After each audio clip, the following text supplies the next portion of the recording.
In this video, we will briefly cover the main features of your internet banking. Once you arrive at the sign-in page, you will be prompted to enter your username and password.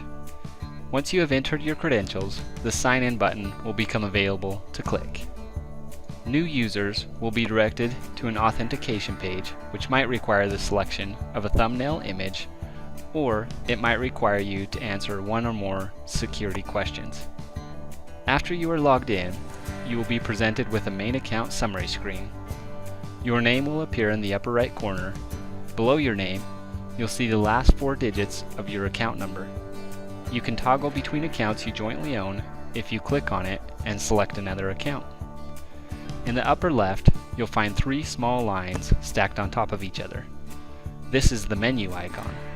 Clicking on this icon will give you a drop-down menu with more options.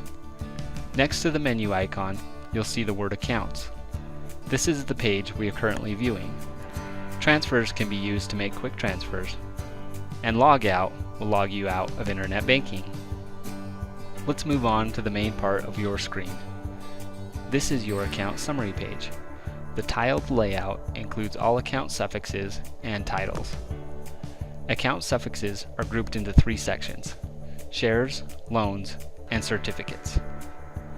Let's take note of a few features within the shares section. If you click the 3 vertical black dots to the right of each suffix description, you will have the options to view the suffix history and edit the suffix description. Let's take a quick look at the history.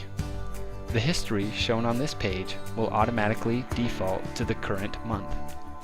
You can move forward or backward 1 month at a time by clicking on the arrows on each side of the date. For additional sorting options, click the filter button to enter specific search criteria. To print the history displayed on the page, simply right-click anywhere on the page and select Print. In the left sidebar of the history page, there is a timeline graphic labeled Daily Balances. If you hover over the timeline, you can see the date and balance at any point on the graph. Below, there is an Income versus Expenses bar graph. This depicts your total deposits as income and your total withdrawals as expenses. Hover over either of the income or expenses lines and the total dollar amount for that month will appear. Now let's return to the main accounts page by clicking the word Accounts in the main navigation bar. Each share tile gives you the option to make a quick transfer. The first 2 options allow you to transfer funds to and from suffixes under the account you are signed into. The full transfer option takes you to a separate screen where you can transfer funds to other accounts aside from the account you are currently signed into. Let's run through an example. Click on Transfer from this share. A simple drop-down menu will appear and ask which suffix you want to transfer to.